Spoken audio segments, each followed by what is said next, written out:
Bonjour, c'est Dr Mihoubi Mohamed Erbaz, secrétaire général au sein de l'Association nationale des pharmaciens algériens ANFA. L'ANFA a eu le plaisir aujourd'hui d'organiser la deuxième édition du CAPEP, c'est la conférence annuelle des pharmaciens des établissements pharmaceutiques, qui est consacrée cette fois-ci au lancement du First Algeria Regulatory Forum sous le thème exigences réglementaires et disponibilité des produits de santé.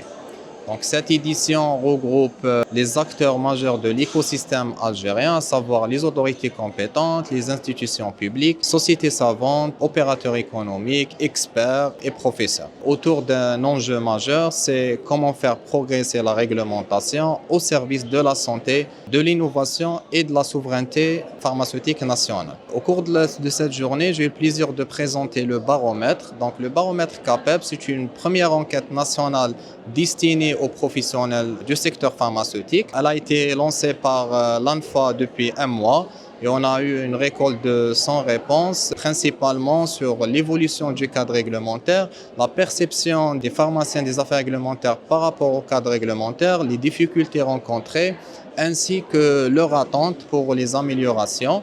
Ce baromètre constitue une base objective pour des échanges enrichissants afin de sortir avec des recommandations pratiques et aussi un espace de concertation et de dialogue entre les différents acteurs du système pharmaceutique algérien. Cette journée va se dérouler en deux parties. Donc, il y aura la première partie qui est les sessions plénières. Donc, ils vont aborder différentes thématiques. Déjà, l'état des lieux du cadre réglementaire algérien, pour faire un état des lieux, la politique nationale pharmaceutique, aussi tout ce qui est digitalisation, sérialisation, c'est les sujets d'actualité. L'après-midi sera consacré aux ateliers pratiques, donc que ce soit pour la sérialisation, la pharmacovigilance, les études cliniques, les normes ISO, ainsi que les project management en affaires réglementaires.